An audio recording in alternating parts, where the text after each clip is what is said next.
हमारे लिए आज की तिलावत मुक़द्दस पौलुस रसूल का पहला ख़त करंथियों के नाम उसकी पहली से 9वीं आयत।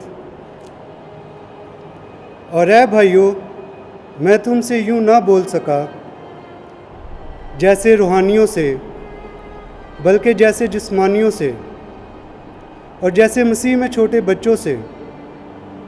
मैंने तुम्हें दूध पिलाया और खाना ना खिलाया, क्योंकि तुम्हें इसकी बर्दाश्त ना थी, बल्कि अब भी बर्दाश्त नहीं, क्योंकि हनूस जिस्मानी हो। इसलिए जब तुम में हसद और झगड़ा है, तो क्या तुम जिस्मानी नहीं और इंसानी चाल नहीं चलते? इसलिए कि जब एक कहता है कि मैं पौलुस का हूँ और दूसरा कि मैं अपुल्लोस का हूँ, तो क्या तुम महज इंसान नहीं? अपुल्लोस क्या चीज़ है या पौलुस क्या?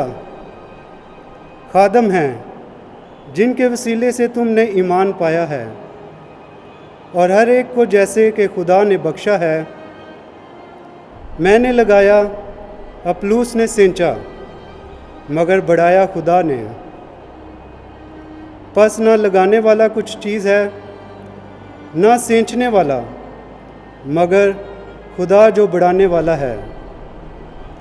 लगाने वाला और सींचने वाला दोनों बराबर हैं, और हर एक अपनी मेहनत के मुआफिक अपनी मजदूरी पाएगा, क्योंकि हम खुदा के साथ काम करने वाले हैं, और तुम खुदा की ज़राअत और खुदा की अमारत हो। पाक कलाम के पढ़े और सुने जाने पर खुदा की बरकत हो। खुदा का शुक्र हो।